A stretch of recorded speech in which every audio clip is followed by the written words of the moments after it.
when I was asked to speak, I'm usually asked to speak about either neurosurgery, I'm a professor of neurosurgery at Stanford, or the neuroscience of compassion. And when I was asked to speak by Kunal, I said, boy, that sounds fantastic. Of course I want to speak. And I looked at the layout of the program, and I said, that's great. I'll either be in Being Human, I'll be in Into Action. And then I looked at the program later, and I'm here in Women's Empowerment. So I called Kunal up and I said to him, I said, is there some mistake here? Because I know compassion, but I really don't know if I really can say much about women's empowerment. And what he said to me, which was very kind and compassionate, was he said, you know, Jim, sometimes it's good to step out of your comfort zone. And I said, really?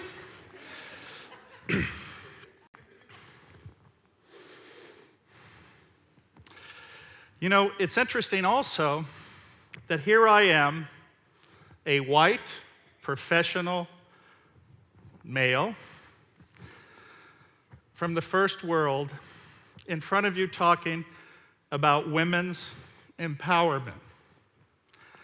I can see some of you may even be sitting there with the same derision that I had when I saw white, conservative, male Republicans testifying before the US Congress on women's reproductive rights, a topic they obviously knew little about and knew even less about women's anatomy and physiology. But after thinking about this, I realized it made perfect sense, and here's why. Every one of us has a backstory, and my backstory is that I grew up in poverty. My father was an alcoholic. My mother was an invalid. We were on public assistance my entire life. Neither of my parents went to college. I had an older sister who was very bright, and because of her circumstance, because of our circumstance, she was not able to live up to her full potential, and in fact, died at an early age. I also had a brother who, because of our circumstance and his sexuality, also did not live up to his potential, and he died young as well. Poverty robs individuals of their dignity, and institutionalized discrimination robs people of their spirit through despair and hopelessness. Whether it be in regard to their gender, their sexuality, their race, their religion, or their ethnicity. So I have a personal and deep relationship with suffering. I understand it very, very well. And I will tell you from that experience, I am a feminist.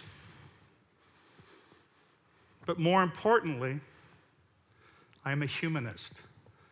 Because I believe that every human has the right to flourish, to have dignity, and to thrive.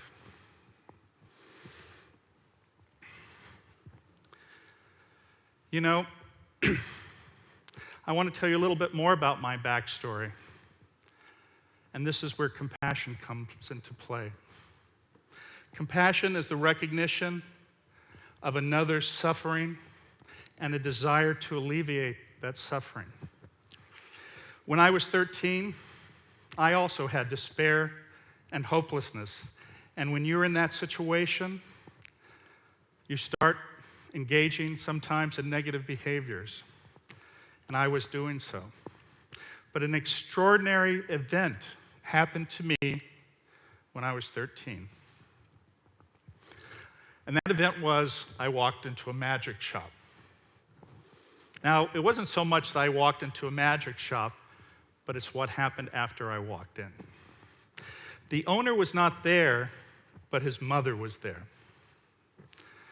And she was a woman I'm sure you've met, who by her very nature was kind, compassionate, and caring. And she said to me, after talking to me for a few minutes, "You know, I'm here for the next 6 weeks. And if you come in here every day, I will teach you something that I think could change your life." And frankly, it wasn't because I had great insight that I showed up. It was because I had nothing else better to do. So I showed up, and in that period of time, she taught me a meditation practice. She taught me the power of positive thinking. She taught me a visualization technique. And I went from a perception of having little to no possibilities to one of having unlimited possibilities. It is that single interaction that is in great part responsible for me going to college, to going to medical school, becoming a neurosurgeon, becoming a successful entrepreneur, and running a center at a major university that looks and examines their neuroscience of compassion and altruism. You know, everyone in this room has, is, or will suffer in their lives. It is part of our lot as human beings, but what is also a part of our lot is our capacity to care, to nurture, and to soothe.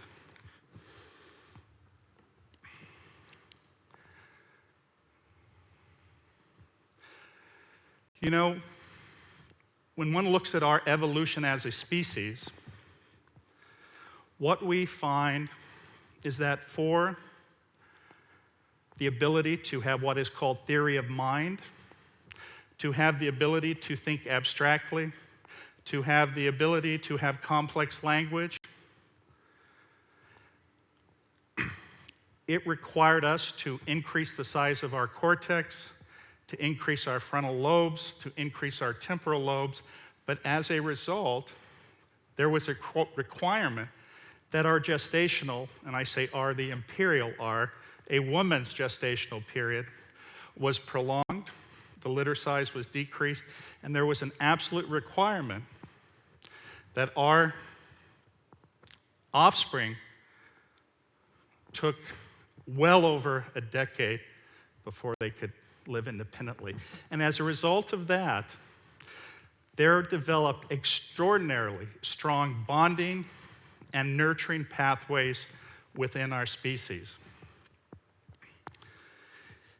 Additionally, as another requirement of our evolution, we also developed roles of our sexes. Women became the caregiver, and men became the provider and the protector. And in fact, some people have argued that it is this that allowed our species to survive while Neanderthal did not. It is also what allowed us to go from the nuclear family to the hunter-gatherer,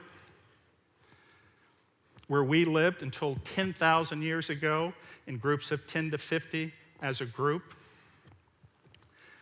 And it is the same evolution that has resulted in the creation of society, in the creation of culture, and in the creation of religion. These are survival mechanisms that allowed us to respond to the unknown, to potential or real threat, and to create cohesion as a group.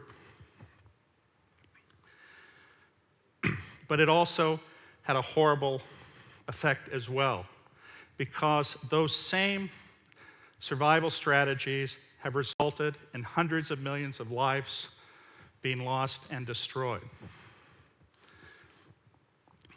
And it is this reality that in our modern society, this type of survival strategy no longer will work. Over the last several decades, we have learned a great deal about brain function. We have learned a great deal about human behavior. We have learned a great deal about psychology. And as a result of that, we have realized that to flourish and thrive, one must be compassionate. We know from the science that being compassionate increases longevity up to twofold. Being compassionate decreases your stress, decreases markers of inflammation. We know that being compassionate is fundamentally what we were designed for. Over the last several decades, especially in the West, we have seen women, though, who are stepping out of their traditional roles, and is having a profound impact. What is not also mentioned, though, is the desire for men to step out of their traditional roles.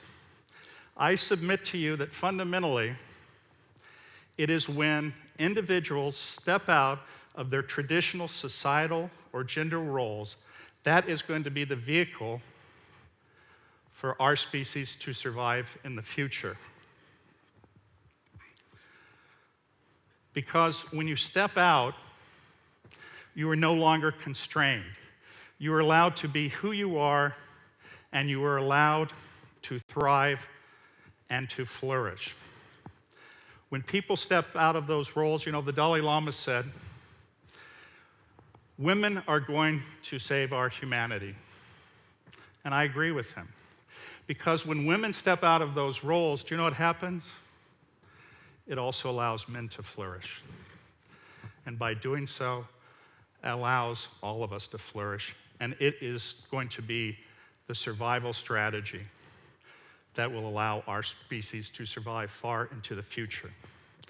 Before I finish, I just want to quote to you a poem that was written by a feminist in 1973 by the name of Nancy Smith. And she said, "For every girl who acts weak even though she is strong, there is a boy who is acting strong even though he feels vulnerable. For every boy who feels the burden of always being knowledgeable about everything, there is a girl who is tired of feeling that people do not trust her intelligence and judgment. For every girl who feels that she is tired of being called oversensitive, there is a boy who fears crying or showing his fear. For every boy who feels he must demonstrate his masculinity through competition, there's a girl who is tired of showing and being called unfeminine because she wishes to compete. And finally, for every girl who takes that first step for her own liberation, there is a boy who sees his own path to freedom. Thank you.